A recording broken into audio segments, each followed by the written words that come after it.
الحمد لله نحمده ونستعينه ونستغفره ونؤمن به ونتوكل عليه ونعوذ بالله من شرور أنفسنا ومن سيئات أعمالنا من يهده الله فلا مضل له ومن يضلل فلا هادي له وأشهد أن لا إله إلا الله وحده لا شريك له وأشهد أن محمدا عبده ورسوله أما بعد فإن خير الحديث كتاب الله وخير الهدي هدي محمد صلى الله عليه وسلم وشر الأمور محدثاتها وكل محدثة بدعة وكل بدعة ضلالة وكل ضلالة في النار.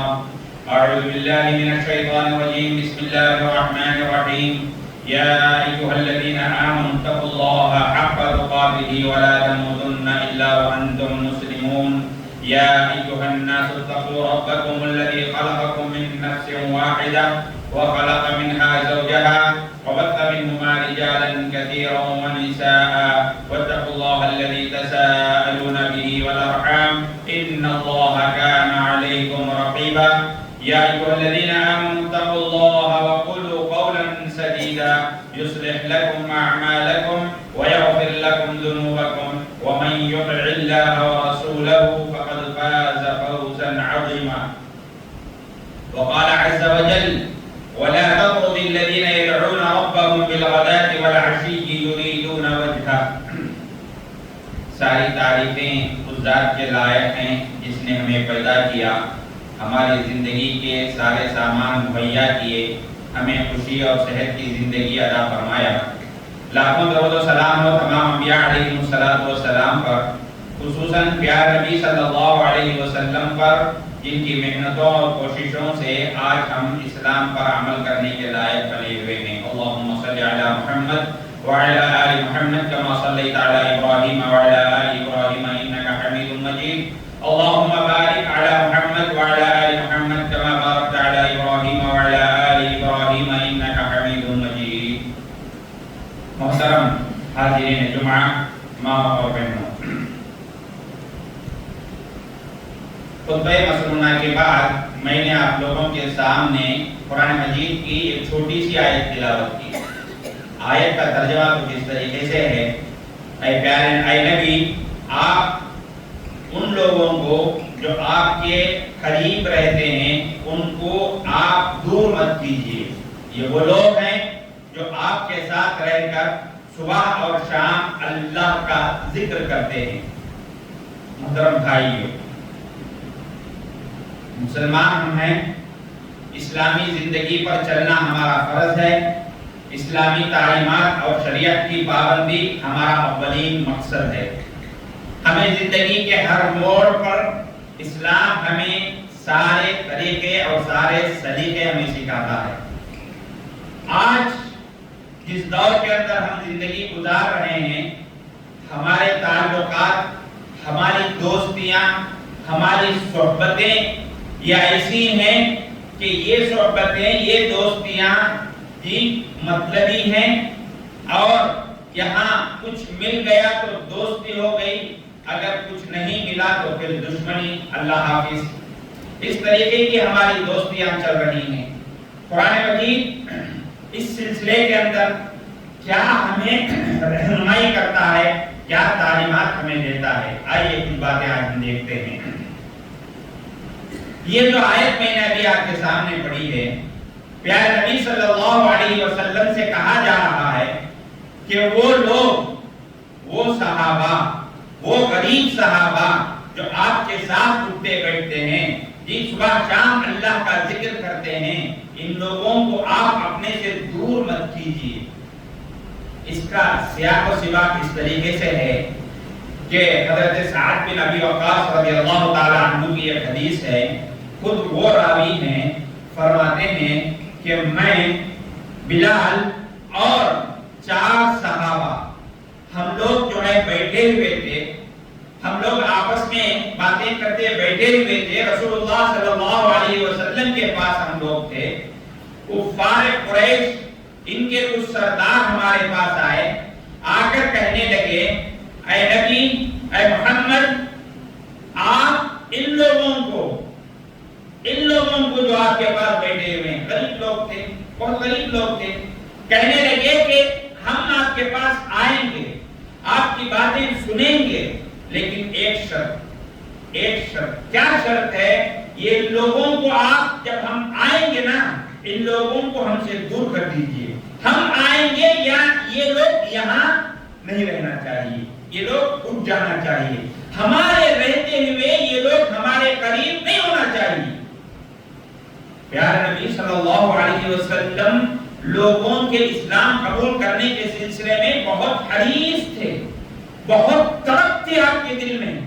آپ کے دل میں آ گیا کہ یہ بڑے لوگ ہیں، یہ اسلام قبول کر لیں گے تو ان کے پیچھے بہت سارے لوگ اسلام قبول کر لیں گے۔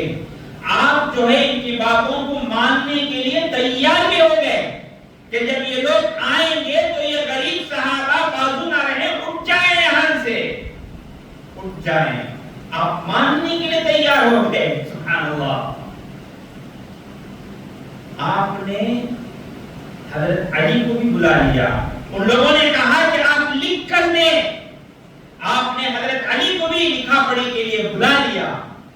آسمان سے وحی نازل ہوئی، کیا وحی؟ بخاری اور مسلم کی روایت ہے یہ، وَلَا تَطْرُدِ الَّذِينَ يَدْعُونَ رَبَّهُمْ بِالْغَدَاةِ وَالْعَشِيِّ يُرِيدُونَ وَجْهَهُ، جو لوگ صبح شام اللہ کا ذکر کرتے ہیں، اللہ کی رضامندی حاصل کرنے کے لیے آپ کے قریب جو لوگ رہتے ہیں، اے نبی آپ ان لوگوں کو دھتکاریے مت، دور مت کیجئے۔ آسمان سے وحی نازل ہو گئی۔ میرے بھائیوں، دوستی، صحبت اچھے لوگوں سے کسی حالت میں، کسی بھی حالت میں ان اچھے لوگوں سے دور ہونا کسی حالت میں صحیح نہیں ہے۔ یہ آیت وہی پیغام ہم کو دیتی ہے۔ پھر سورہ کہف کے اندر اللہ تبارک و تعالی نے کہا وَاصْبِرْ نَفْسَكَ مَعَ الَّذِينَ يَدْعُونَ رَبَّهُمْ بِالْغَدَاةِ وَالْعَشِيِّ، یہاں بھی اللہ نے کہا کہ جو لوگ صبح اور شام اللہ کا ذکر کرتے ہیں ان کے ساتھ آپ صبر کے ساتھ رہیے۔ غریب ہیں، مفلس ہیں، کوئی بات نہیں، آپ رہیے، صبر کرتے رہیے ان لوگوں کے ساتھ۔ جی، اس کا مطلب یہ ہو میرے بھائیوں، ہماری دوستیاں، ہمارا اٹھنا بیٹھنا، ہمارا ساتھ رہنا ایسے لوگوں کے ساتھ ہونا چاہیے جن کے پاس دین ہو، جن کے پاس ایمان ہو، جن کے پاس اللہ رسول کی تعلیمات ہوں، جو اللہ رسول سے ڈرتے ہوں۔ ایسے لوگوں کے ساتھ ہمارے تعلقات مضبوط ہوں گے تو ایسی صورت میں ہمارا دین بڑھے گا، ہمارا ایمان بڑھے گا، ہماری آخرت سنورے گی۔ سب سے بڑی بات، ایسے لوگوں کے ساتھ تعلق، اسلام ہم کو اس کی تعلیم دیتا ہے اور اس کی ترجیح دیتا ہے۔ پیارے نبی صلی اللہ علیہ وسلم نے ایک بڑی پیاری مثال دے کر ہمیں سمجھایا، بڑی پیاری مثال، سنا ہوگا آپ نے اس حدیث کو۔ پیارے نبی صلی اللہ علیہ وسلم نے فرمایا، یہ بھی بخاری اور مسلم کی روایت ہے، ابو ہریرہ رضی اللہ تعالی عنہ اس کو روایت کرتے ہیں۔ پیارے نبی صلی اللہ علیہ وسلم نے فرمایا، دیکھو اچھا دوست اور برا دوست، اس کی مثال کیسی ہے معلوم؟ پیارے نبی صلی اللہ علیہ وسلم کے الفاظ ہیں، مثل الجلیس الصالح والجلیس السوء۔ غور سے سنیے، سنا ہوگا آپ نے اس سے پہلے، یہ اچھا دوست، یہ برا دوست، اس کی مثال پیارے نبی صلی اللہ علیہ وسلم نے فرمایا، ایک اچھے دوست کی مثال کحامل المسک، مشک بیچنے والے کی طرح۔ آج کل کی زبان میں آپ کہیے پرفیوم بیچنے والے کی طرح۔ جی، یہ جو پرفیوم بیچتا ہے نا، ایک اچھے دوست کی مثال مشک بیچنے والے کی طرح ہے۔ آپ نے فرمایا اگر اس کے ساتھ تم دوستی کرو گے، اس کے ساتھ تم اٹھو بیٹھو گے تو کیا ہوگا؟ یہ کہ آپ اس کے ساتھ بیٹھتے ہوئے یا تو تم وہ تم کو گفٹ میں دے دے مثلا، یہ پہلی بات، یا کہ تم اس سے خرید لو، یہ دوسری بات، یا کہ تم وہاں بیٹھنے کی وجہ سے وہ تم کو گفٹ بھی نہیں دیا، تم خریدے بھی نہیں، وہاں تھوڑی دیر بیٹھنے کی کی وجہ سے وہ خوشبو تمہارے بدن پر تو ایٹ لیسٹ آئے گی، ہے کہ نہیں؟ وہ خوشبو کم سے کم تمہارے بدن پر آئے گی۔ یہ اچھے دوست کی مثال یاد رکھ لو، اچھے دوست کے ساتھ بیٹھو گے، اس کی عادتیں کچھ تم تو لے لو گے، یا وہ تم کو کچھ عادتیں بتا کر دے گا، یہ کچھ بھی نہیں، اس کا اثر قبول کر کے وہاں سے اٹھو گے، یہ اچھا دوست ہے، یہ اچھا دوست ہے، کچھ چیزیں وہاں سے لے کر تم اٹھو گے۔ یہی برے دوست کی مثال پیارے نبی صلی اللہ علیہ وسلم نے فرمایا، وَنَافِقِ الْكِيرِ جَلِيسُ السُّوءِ مِثْلُ نَافِقِ الْكِيرِ، پیارے نبی صلی اللہ علیہ وسلم نے فرمایا برا دوست کیسا ہے معلوم؟ برا دوست ایسا ہے جیسے لوہار ہے، لوہا جب وہ پگھلاتا ہے نا، اس کے ساتھ اگر تم بیٹھو گے، اس لوہار کے ساتھ اگر تم بیٹھو گے، کیا ہوئے گا؟ کیا ہوئے گا؟ یہ تو ہوگا یہ کہ اس کی چنگاریاں نکل کر ایک تو تمہارا کپڑا جلا دے گی، یا یہ کہ اس کی بدبو تمہارے پاس آئے گی کہ نہیں؟ لوہار کے ساتھ اگر بیٹھو گے تمہارے کپڑے جلیں گے، اگر کپڑے نہ بھی جلیں وہاں کی جو بدبو ہے وہ تمہارے جسم پر آئے گی۔ کیا مطلب؟ سبحان اللہ میرے بھائیوں، برا اگر دوست ہے اس کی بری دوستی کا اثر تمہارے زندگی پر پڑے گا، یا تو اس سے تم اثر قبول کرو گے، یا کہ خود بخود وہ اثر تمہارے زندگی میں آ کر رہے گا۔ اعوذ باللہ ثم اعوذ باللہ۔ تو معلوم یہ ہوا میرے بھائیوں، ہمارے دین کو، ہمارے ایمان کو اگر ہم مضبوط کرنا چاہتے ہیں، ہمارے جو یہ فرینڈ سرکل ہے نا، ہمارے جو یہ دوستیاں ہیں نا، اس کے اندر تھوڑا سدھار لانے کی ضرورت ہے، بہت لانے کی ضرورت ہے، تھوڑا نہیں بہت لانے کی ضرورت ہے۔ پیارے نبی صلی اللہ علیہ وسلم نے فرمایا، ابو ہریرہ رضی اللہ تعالیٰ عنہ راوی حدیث ہے، پیارے نبی صلی اللہ علیہ وسلم نے فرمایا، المرء علی دین خلیلہ، المرء علی دین خلیلہ، انسان جو ہے اپنے دوست کے دین پر ہوتا ہے۔ دوست کی جو عادت ہوتی ہے انسان کی بھی وہی عادت ہوتی ہے۔ لوگ کہتے ہیں کہ انسان کو جاننا ہے، پہچاننا ہے، اس کے اخلاق اور عادات معلوم کرنا ہے، اس کو مت دیکھو، اس کے دوست کو دیکھو۔ لا تسأل المرء عن قرینہ، جی اس کے دوست، اس کو مت دیکھو، اس کے دوست کو دیکھو، اس کا دوست کیسا ہے، یہ آدمی بھی ویسے ہی ہوگا۔ آدمی کو اگر پہچاننا ہے تو اس کا فرینڈ سرکل جو ہے اس کو آپ دیکھ لو۔ یہ بہت زیادہ بولنے کی ضرورت نہیں ہے، اس بارے میں زیادہ توضیح کرنے کی ضرورت نہیں ہے، ہم خود اپنے آنکھوں سے دیکھتے ہیں، ہم خود اپنے آنکھوں سے دیکھتے ہیں۔ ہمارے نوجوان، جی ہمارے نوجوان کون کتنے پانی میں ہے، اس کی کیٹیگری کیا ہے، ہم جو ہے ان کے دوستوں کو دیکھ کر بول دے سکتے ہیں، آرام سے بول سکتے ہیں۔ یہی پیارے نبی صلی اللہ علیہ وسلم فرماتے ہیں، المرء علی دین خلیلہ، آدمی اپنے دوست کے دین پر ہوتا ہے، فَلْيَنْظُرْ مَعَ مَن يَتَخَالَلُ، اس کو دیکھنا چاہیے کہ وہ کس سے جو ہے دوستی کر رہا ہے، دوستی کس سے کر رہا ہے۔ اگر نیک آدمی سے دوستی کرتا ہے وہ خود نیک بنے گا، اگر وہ برے آدمی سے دوستی کرتا ہے خود اس کی زندگی اجیراً تباہ اور برباد ہو جائے گی۔ میرے بھائیو، یہ دوستی شریعت کے نظر میں کوئی معمولی چیز نہیں ہے، کوئی معمولی چیز نہیں ہے، اس کو بہت اہمیت کے نگاہ سے جو ہے دیکھا گیا ہے۔ آپ کس کے ساتھ بات کر رہے ہیں، کس کے ساتھ اٹھتے بیٹھتے ہیں، اور آپ کس کے ساتھ دوستی کرتے ہیں، یہ ساری چیزوں کا شریعت نے خیال رکھا ہے، اور شریعت نے کہا ہے کہ آپ نیک لوگوں سے، دینداروں سے، جو دین کو زیادہ جانتے ہیں، ان سے آپ صحبت جو ہے رکھیں، ان کے ساتھ آپ جو ہے معاملہ کریں، ان کے ساتھ آپ دوستی بڑھائیں۔ یہ پیارے نبی صلی اللہ علیہ وسلم نے ہم کو جو ہے بتایا ہے۔ یہ بڑی پیاری حدیث ہے، اس سے بھی بڑھ کر بڑی پیاری حدیث پیارے نبی صلی اللہ علیہ وسلم نے فرمایا۔ دیکھیے میں نے کہا نا یہ معمولی چیز نہیں ہے، ہم کو بڑی تاکید دلائی گئی ہے اس بارے میں۔ آپ نے فرمایا لا تصاحب الا مؤمنا، لا تصاحب الا مؤمنا، تم مومن کے سوا کسی سے دوستی مت کرو، مومن کے سوا کسی سے دوستی مت کرو، یہ پیارے نبی صلی اللہ علیہ وسلم نے فرمایا۔ دیکھو مومن کے ساتھ آپ دوستی کرو، دوستی کرنا ہے تو مومن کے ساتھ کرو جی۔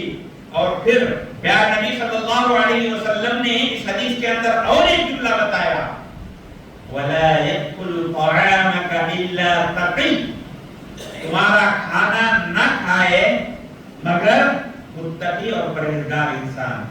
تم کسی کے ساتھ بیٹھ کر کھانا چاہتے ہو نا، تو ایسی صورت میں ایک متقی، ایک پرہیزگار، ایک مومن انسان کے ساتھ بیٹھ کر کھاؤ۔ کیوں؟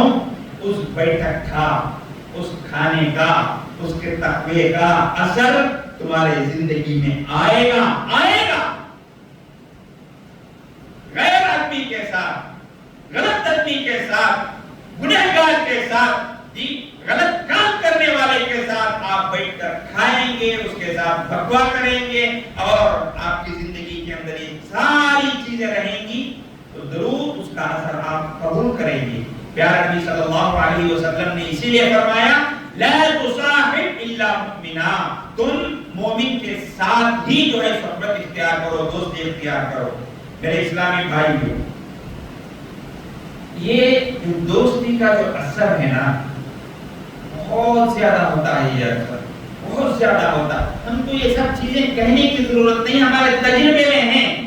میں یہ کیوں کہہ رہا ہوں، یہ کیوں میں آپ کو بتا رہا ہوں، اس لیے کہ ہمارا جو نیو جنریشن ہے، اس کی عادتیں، اس کے عادات و اقوال اور ان کے چال چلن کے اندر آج کل بہت فرق آ رہا ہے۔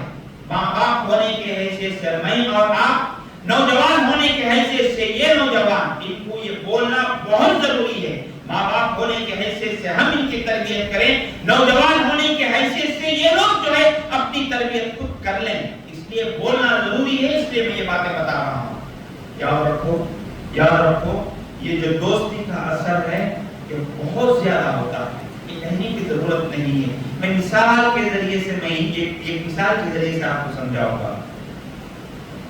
پیارے نبی صلی اللہ علیہ وسلم کے دور میں آپ نے نام سنا ہوگا حضرت حنظلہ رضی اللہ تعالیٰ عنہ، بہت سارے لوگوں نے سنا ہوگا حنظلہ رضی اللہ تعالیٰ عنہ کا نام۔ جب ان کا نام سنتے ہیں نا ہم، جی آم میں رونگٹے آ جاتے ہیں حضرت حنظلہ کے بارے میں۔ کون تھے یہ حنظلہ؟ جی شادی کے نئے دلہا اپنی بیوی کے ساتھ جو ہے پہلی رات گزار رہے ہیں۔ نبی صلی اللہ علیہ وسلم کی طرف سے ایک آدمی پکارنے والا پکارتا ہے، جنگ کے لیے نکلو۔ نئی نویلی دلہن کے ساتھ سو رہے ہیں، ابھی انہوں نے غسل نہیں کیا، سوچتے ہیں کہ اللہ کے نبی نے آواز دے دی ہے، اگر میں نہانے کے لیے چلا جاؤں تو ٹائم ہو جائے گا اور اللہ کے نبی کی میں مخالفت کرنے والے کی طرح ہو جاؤں گا۔ فوراً نکل جاتے ہیں، اپنی بیوی کو چھوڑتے ہیں، پہلا دن ہوتا ہے، چھوڑ کر نکل جاتے ہیں، جی جنگ کے لیے جاتے ہیں۔ جنگ احد کا موقع ہوتا ہے اور جنگ احد کے اندر 70 صحابہ شہید ہوتے ہیں، 70 صحابہ شہید ہوتے ہیں۔ جنگ ختم ہونے کے بعد صحابہ کی لاشوں کو ڈھونڈ کر نکالا جاتا ہے، جی شمار کیا جاتا ہے، دیکھا جاتا ہے کتنے 70 لاشیں جب دیکھی جاتی ہیں تو کتنے 60 پر 9، ایک لاش نہیں دیکھتی، ایک لاش ڈھونڈتے ہیں۔ پیارے نبی کہتے ہیں ڈھونڈتے ہیں۔ حضرت حنظلہ کی لاش پہاڑ کے پتھر پر ہوتی ہے اور اس پتھر سے ان کے جسم سے پانی بہ رہا ہوتا ہے، ان کے جسم سے پانی بہ رہا ہوتا ہے۔ میرے بھائیو، ان کا نام ہے غسیل الملائکہ۔ ایک انسان جب شہید ہو جاتا ہے اس کو غسل نہیں، اس کو کفن نہیں، اس کو جنازے کی نماز نہیں، جیسے انتقال ہوا ویسے ہی دفنانا چاہیے۔ لیکن حضرت حنظلہ ناپاکی کی حالت میں جنگ کے لیے نکل گئے تھے، شہید ہو گئے۔ آسمان سے فرشتے آئے، آسمان کے فرشتوں نے ان کو غسل دیا، ان کا نام پڑا غسیل الملائکہ۔ پہاڑ پر پتھر ایک بہت بڑے چٹان پر ان کی لاش پڑی ہوئی ہے، صحابہ اٹھا کر لاتے ہیں پھر دفناتے ہیں۔ اتنے بڑے صحابی، اتنے بڑے صحابی ایک مرتبہ کہتے ہیں نافق حنظلہ، حنظلہ منافق ہو گیا۔ یہ اپنے آپ سے کہتے ہیں حنظلہ منافق ہو گیا۔ کیوں؟ کہتے ہیں میں جب نبی کی مجلس میں ہوتا ہوں نا، میرے دل کا اثر ہی کچھ اور ہوتا ہے۔ اپنی بیوی بچوں میں جب جاتا ہوں نا، میرا وہ اثر بدل جاتا ہے، وہ اثر باقی نہیں رہتا۔ نبی کی مجلس میں میرا ایمان تازہ ہوتا ہے، نبی کی مجلس سے میں نکلتا ہوں تو میرا ایمان کمزور کم ہو جاتا ہے۔ تو کہتے ہیں کہ نفاق کیا ہے، منافق کیا ہے، سامنے یہ نیچے یہ کہتے ہیں کہ شاید میں بھی جو ہے منافق ہو گیا۔ کہتے ہیں نافق حنظلہ منافق ہو گیا، اور یہ سوچتے ہوئے پھر جاتے ہیں نبی صلی اللہ علیہ وسلم سے یہ پوچھنے کے لیے کہ میں منافق ہو گیا کہ نہیں۔ جاتے ہیں، راستے میں ہوتے ہیں تو وہاں حضرت ابوبکر صدیق رضی اللہ تعالیٰ عنہ ملتے ہیں۔ حضرت ابوبکر پوچھتے ہیں حنظلہ کدھر جا رہے ہو؟ کہتے ہیں نبی صلی اللہ علیہ وسلم پر۔ پوچھتے ہیں کیوں؟ کہتے ہیں کہ میرے دل کی حالت یہ ہے کہ میں نبی کی مجلس میں ہوتا ہوں تو میرے دل کی کیفیت بڑی تر و تازہ ہوتی ہے، جب میں گھر کو آتا ہوں تو وہ کیفیت میری باقی نہیں رہتی، شاید میں منافق ہو گیا ہوں۔ حضرت ابوبکر کہتے ہیں کہ میری بھی یہی حالت ہے، چلو ہم دونوں چل کر پوچھتے ہیں۔ نبی صلی اللہ علیہ وسلم کے پاس آتے ہیں، آ کر پوچھتے ہیں اللہ کے نبی ہمارے دلوں کی کیفیت ایسی اور ایسی ہوتی ہے، شاید ہمارے اندر نفاق آ گیا ہے۔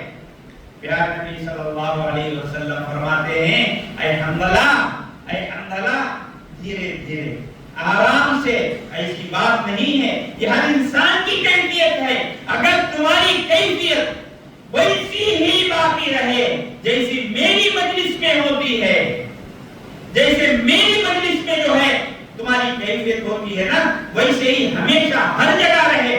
میں آپ کو حدیث پڑھ کے سناتا ہوں، لو تدومون کما تدومون عندی، جیسے تم میرے پاس رہتے ہو ویسے ہی تم ہمیشہ رہنے لگو، لصافحتکم الملائکہ، ملائکہ تم سے مصافحہ کریں گے۔ کہاں؟ فی الطرقات وعلی الفراش۔ پیارے نبی صلی اللہ علیہ وسلم نے کہا کہ میں تمہارے بستروں کے پاس فرشتے آ کر تم سے ملیں گے، راستے میں چلتے ہوئے ہاتھ ملائیں گے، مصافحہ کریں گے۔ اگر وہی کیفیت رہی جو میری مجلس میں رہتی ہے ویسے ہی رہی تو یہ لوگ آ کر تم سے مصافحہ کریں گے، لیکن ایسی بات نہیں ہے۔ انسان ہے، انسانی حالت ہے، بات اصل یہ ہے کہ انسان کی جو دوستی ہوتی ہے نا اس کا اثر ہوتا ہے۔ نبی کے پاس بیٹھے تو ایمان تازہ، جب وہاں سے ہٹیں تو ایمان کے اندر کمی محسوس ہوتی ہے۔ یہ ہے، اس میں کوئی شک نہیں ہے۔ کہنے کا مطلب یہ ہے میرے بھائیو، ہماری دوستیاں، ہمارا فرینڈ سرکل نیک لوگوں سے ہو، اچھے لوگوں سے ہو، دینداروں سے ہو، علماء سے ہو، تاکہ ہماری دینی کیفیت جو تھوڑا بہت دین ہمارے پاس ہے وہ بھی جو ہے ہمارے پاس باقی رہے۔ میرے اسلامی بھائیوں،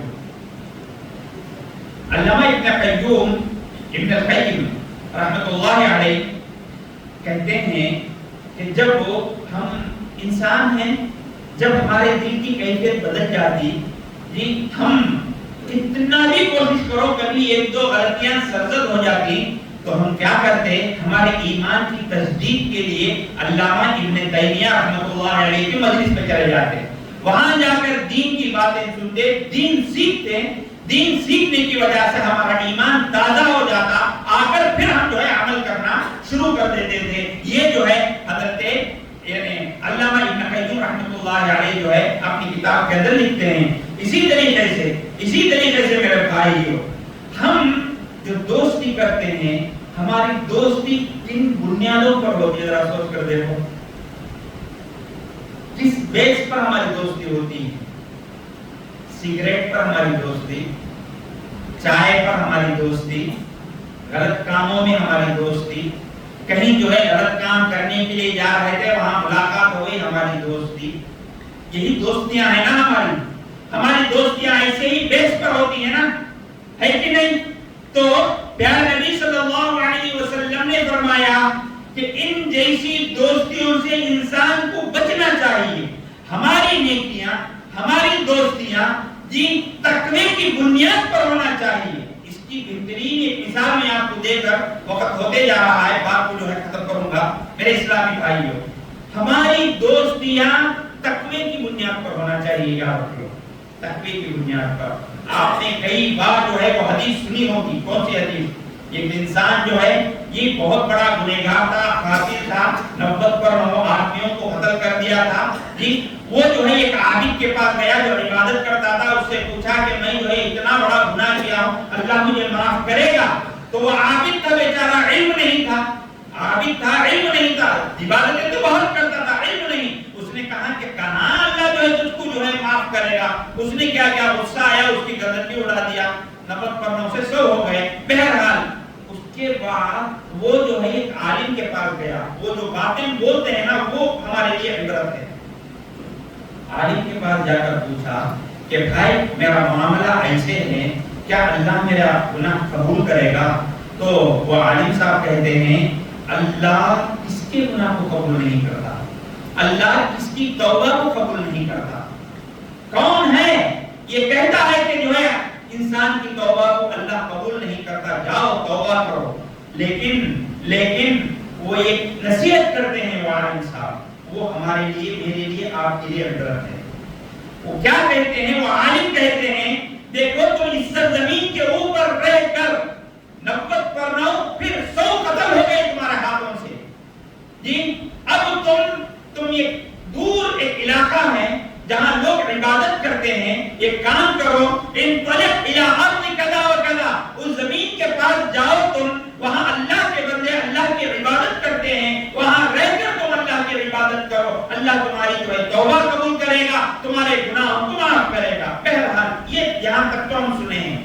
عبرت کی بات یہ ہے، کیا ہے معلوم؟ یہ انسان نکلتا ہے یہاں سے، نکل کر اس زمین کے پاس جانے کے لیے سفر کر کے جاتا ہے، قریب پہنچ جاتا ہے، قریب پہنچ جاتا ہے. علماء اس کی تشریح لکھتے ہوئے لکھتے ہیں، علماء لکھتے ہیں کہ جب اس زمین کے قریب پہنچ جاتا ہے، ایک بالش جو ہے باقی رہتا ہے وہاں پہنچنے تک، اللہ اس کو جو ہے موت کا وقت قریب کر دیتا ہے. پہلے اس کے پیر جو ہے گر جاتے ہیں، وہ گر جاتا ہے، اور اس کے بعد جو ہے وہ اوندا پڑ کر وہ جو ہے ادھر طرف سامنے کی طرف جو کھسک کر کسی طریقے سے اس زمین کو میں پہنچ جاؤں، یہ رینتے ہوئے اس زمین کے پاس جانے کی کوشش کرتا ہے. علماء لکھتے ہیں صرف اس زمین پر اس کا جسم ایک بالش لگتا ہے، ایک بالش لگتا ہے، اور فرشتے اس کی روح نکل جاتی ہے. فرشتے آتے ہیں، آ کر جو ہے زمین ماپتے ہیں. ماپنے کے بعد یہ انسان توبہ کرنے کے خاطر، جی توبہ کرنے کے خاطر ایک بالش ہی صحیح اس زمین پر پہنچ گیا. تو اس کے بعد وہ فیصلہ کرتے ہیں یہ جنتی ہے، یہ جنتی ہے. میرے بھائیوں، یہاں ہم کو ایک عبرت ملتی ہے. وہ عبرت کیا ہے؟ ایک نصیحت ملتی ہے. وہ نصیحت کیا ہے معلوم آپ کو؟ نصیحت کیا ہے؟ گناہ کرنے کے بعد، غلطی کرنے کے بعد اس جگہ کو چھوڑ دو، وہی مت رہو، وہی مت رہو. اور دوسری عبرت یہ ملتی ہے کہ جہاں فساد ہے، جہاں بہت زیادہ خرابیاں ہیں، وہ ہمارے مسلمانوں کے اور ایک دینی بھائی کے، ایک مومن بھائی کے جینے کی جگہ نہیں ہے. وہاں سے جو ہے انسان کو ہجرت کرنا چاہیے. اب ہمارے لیے ضروری ہے، ہمارے لیے ضروری ہے میرے بھائیوں. اس میں بہت بڑی ایک عبرت ہمارے لیے یہ ہے، ہمارا گاؤں الحمدللہ اتنا بڑا، جی ہمارا علاقہ اتنا بڑا، مسلم آبادی اتنی بڑی، ہمارے مسلم نوجوان اتنے زیادہ، ان کی خرابیوں کو دیکھ کر اگر ہم بیٹھتے ہیں تو گنہگار ہم نہیں تو اور کون؟ ان کی اصلاح کی فکر ہم نہیں کریں گے تو کون کریں گے؟ میرے بھائیوں، بہت ذمہ داری ہے ہماری، بہت بڑی ذمہ داری ہے. اس ذمہ داری کا احساس ہمارے دلوں میں ہونا چاہیے. کون سدھارے گا ان کو؟ کون ان کو راہ راست پر لائے گا؟ جی ان کی دوستیاں، ان کے تعلقات اور ان کے جو ہے جو حرکات ہیں، اس کو دیکھتے ہیں. ہم اگر خاموش رہیں، ہم گنہگار نہیں میرے اسلامی بھائیوں، دیکھیے پیارے نبی صلی اللہ علیہ وسلم کی وہ حدیث بہت وقت ہوتے جا رہا ہے، کل مولود یولد علی الفطرہ، ہر بچہ جو ہے فطرت پر توحید پر پیدا ہوتا ہے. گھرانہ اگر یہودی ہے وہ یہودی بنتا ہے، گھرانہ اگر ہندو ہے وہ ہندو بنتا ہے، گھرانہ اگر عیسائی ہے عیسائی بنتا ہے. ہمارا گھرانہ اگر اچھا ہونا، ہمارے بچے اچھے بنیں گے، اچھے بڑھیں گے، دیندار بنیں گے، ہمارے بچے نیکی کی طرف آگے بڑھیں گے. اگر ہمارا گھرانہ برا ہو، ہمارے اندر نمازوں کی پابندی نہ ہو، ہمارے اندر قرآن کی تلاوت نہ ہو، ہمارے گھروں کے اندر غلط باتیں کی جا رہی ہوں، گالی گلوچ ہو، لڑائی جھگڑے ہو، فسادات ہوں، تو ایسی صورت میں یہ بچے بھی وہی تو سیکھیں گے. ان کی تربیت کون کرے گا؟ اور ویسے ہی وہ جوان بنیں گے. جوان بننے کے بعد پھر جو ہے وہ بگڑیں گے نہیں تو سیدھے سدھریں گے تھوڑی نا. تو میرے اسلامی بھائیوں، یہ جو دوستیوں کا مسئلہ ہے، ان کے جو تعلقات کا مسئلہ ہے، اس پر ہماری کڑی نگاہ ہونا چاہیے. خاص طور سے وہ بچے جو ابھی چھوٹے ہیں، 9 10 +1 +2 کے اندر ہیں، ان بچوں پر تو بہت زیادہ ہماری نگاہ ہو. آج ہم سنتے ہیں، آپ بھی سنتے ہوں گے، ہم بھی سنتے ہیں، اللہ بچائے ہمارے بچوں کو بھی، ہم سب کے بچوں کو بھی، ہم سب کی بچیوں کو بھی اللہ بچائے.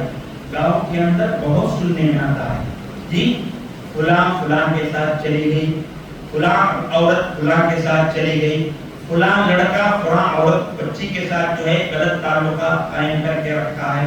میرے بھائیوں، یہ تعلقات جو ہے غلط نہیں ہے تو کیا ہے؟ یہ غلط تعلقات کا اثر ہے، اثر ہوتا ہے. یاد رکھیے، تعلقات ہیں غلط ہیں، اس کا اثر زندگی میں دکھنے لگتا ہے. میرے بھائیوں، اس پر ہمارا جو ہے بہت زیادہ جو ہے اس پر خیال کرنا چاہیے. پیارے نبی صلی اللہ علیہ وسلم نے بڑی پیاری ایک حدیث فرمائی، المؤمن مرآۃ المؤمن، ایک مومن دوسرے مومن کا آئینہ ہے. آئینے کے پاس آپ جا کر ٹھہر جاؤ کہ آپ کے اندر جو عیوب ہیں نا، جو عیوب ہیں، جو عیب ہے، وہ صرف آپ کو بتائے گا، دوسروں کو نہیں بتائے گا. جتنا عیب ہے اتنا ہی بتائے گا، اور وہ عیب جو ہے دوسروں کو نہیں، صرف آپ کو بتائے گا. یہ ہے سدھارنے کا طریقہ. ہمارے نوجوانوں کو، ہمارے لیے ضروری ہے کہ ہم اپنے نوجوانوں کو، اپنے بچوں کو اللہ کے لیے آرام سے آپ سمجھائیے، ان کی غلطیوں کو بول کر سمجھائیے، دوسروں کے اندر پروپگنڈا مت کیجیے، سمجھائیے، سدھارنے کی کوشش کیجیے. یہ ہمارے لیے بہت ضروری ہے. اور ایک آخری بات کہہ کر میں اپنی بات کو ختم کروں گا. یہ ہماری جو دوستیاں ہیں نا، یہ کسی مطلب کے لیے، مطلبی دوستی نہیں ہونا چاہیے، مطلبی دوستی نہیں ہونا چاہیے. ہماری دوستی اگر ہو تو دین کے خاطر ہونا چاہیے، دین کے لیے ہماری دوستی ہونا چاہیے. پیارے نبی صلی اللہ علیہ وسلم نے فرمایا، پیارے نبی صلی اللہ علیہ وسلم نے فرمایا، قیامت کے دن اللہ اپنے عرش کے نیچے ان آدمیوں کو جگہ دے گا، ان دو آدمیوں کو جگہ دے گا، رجلان تحابا فی اللہ اجتمعا علیہ وتفرقا علیہ. پیارے نبی صلی اللہ علیہ وسلم نے فرمایا، قیامت کے دن عرش کے نیچے ان دو آدمیوں کو اللہ جگہ دے گا، عرش کے نیچے سایہ دے گا، جو اللہ کے خاطر دوستی کیے اور اللہ کے خاطر الگ ہو گئے. ایک آدمی نماز پڑھتا ہے، ایک آدمی دیندار ہے، میں اس لیے اس سے دوستی کرتا ہوں کہ اگر میں اس سے دوستی کروں گا مجھے نماز ملے گی، اگر اس سے میں دوستی کروں گا مجھے دین ملے گا، اگر میں اس سے دوستی کروں گا مجھے شریعت ملے گی. اس بیس پر اگر میں اس سے دوستی کرتا ہوں، ایسے آدمی کو کل عرش کے سائے کے نیچے جگہ ملے گی. میں اس لیے دوستی کر، اس سے میں الگ ہو گیا، اس سے میں الگ ہو گیا. کیوں الگ ہوا؟ کیونکہ وہ جو ہے زنا کرتا ہے، کیونکہ وہ سگریٹ پیتا ہے، غلطی کرتا ہے، گالیاں دیتا ہے، غلط عادتیں اس کے پاس ہے، میں اس سے الگ ہو گیا. اس لیے الگ ہوا کہ اللہ اس کو پسند نہیں کرتا.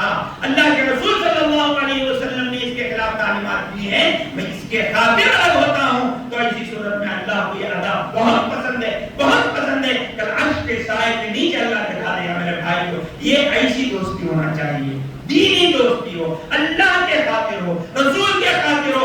اور یاد رکھ لو، یاد رکھ لو، ہماری دوستی اگر ہے عقیدے کی پختگی پر ہماری جو ہے دوستی ہونا چاہیے. سب سے بڑی اور سب سے اہم چیز ہے اگر عقیدہ نہیں ہے، ہم دوستی کرتے ہیں کسی بدعتی سے، ہم دوستی کرتے ہیں کسی جو ہے اسلام کے شریعت کے خلاف کام کرنے والوں سے، پھر ہمارے اندر وہ بدعتیں آئیں گی، پھر ہمارے اندر وہ اسلام کے خلاف جو ہے کارروائی کرنے کی جو ہے ہمارے اندر عادتیں آئیں گی، ہم کو وہ غلطی دکھے گی ہی نہیں۔ تو ایسی دوستیوں سے ہم کو بچنا چاہیے۔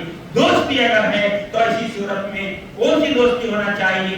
صرف دین کے خاطر ہونا چاہیے۔ ہماری یہ جو دوستیاں ہیں نا، یہ دوستیاں مطلبی دوستیاں، یہ دوستیاں کل قیامت کے دن کام نہیں آئیں گی، یاد رکھو۔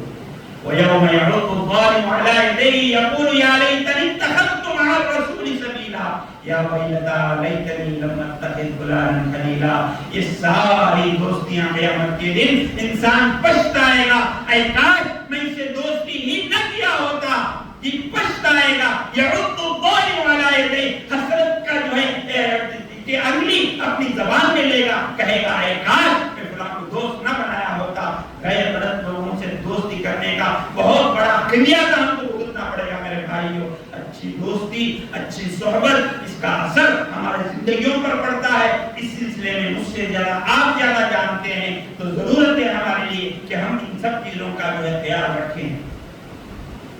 جب ہم بات کرتے ہیں ہمارے معاشرے کے خراب ہونے کا، ہمارے نوجوانوں کے خراب ہونے کا، یہ بات میرے اور میں سمجھتا ہوں کہ اس مسجد کے ذمہ داروں کے دل میں بھی وہ تڑپ ہے، تھی، ہے اور رہے گی۔ جی اتنا بڑا ہمارا گاؤں، ہمارے بچوں کو سدھارنے کے لیے کیا ہم یہ اسلامی اسکول نہیں کھول سکتے؟ یہ ہمارے دلوں کی بڑی تڑپ ہے میرے بھائیوں۔ یہ خاص سے تھالی نہیں بچتی، یہ خاص سے تھالی نہیں بچتی۔ جو اہل ثروت، جو مالدار حضرات ہیں، کم سے کم اپنے آنے والی نسل کے خاطر یہاں پر ایک اسلامی اسکول کا جو ہے کی بنیاد رکھنا چاہیے۔ مسلمانوں کی اسکولیں ہیں الحمدللہ، میں کہتا ہوں اسلامی اسکول۔ اسلامی اسکول اگر رہے گی، ہماری بچیاں محفوظ رہیں گی، ہمارے بچے محفوظ رہیں گے، ان کے گھروں کے اندر دین آئے گا، یہ لوگ شریعت کے احکام کے ساتھ جو ہے اپنی زندگی گزاریں گے، پابندی آئے گی ان کے اندر، بڑوں کی عزت کریں گے، چھوٹوں پر رحم کریں گے، دینی شریعت کے جو احکام ہیں وہ اپنے گھروں کے اندر نافذ کریں گے۔ ہمارے لیے بھی فائدہ، آنے والی نسلوں کے لیے بھی فائدہ۔ کیوں ہمارے اندر یہ تڑپ نہیں آتی؟ اللہ سے ہم دعا کرتے ہیں کہ ہم ہمارے انتقال سے پہلے کم سے کم جو ہے اس چیز کو دیکھ کر اپنے آپ سے جو ہے ہمارا انتقال و دعا ہے اللہ سے کہ اللہ تبارک و تعالیٰ ہم کو کہتے ہیں اور سننے سے زیادہ عمل کرنے کی توفیق عطا فرمائے، آمین۔ بارک اللہ لنا ولکم بالقرآن ونفعنا وإياكم بما فيه من الآيات والذكر الحكيم إنه تعالى جواد كريم رحيم۔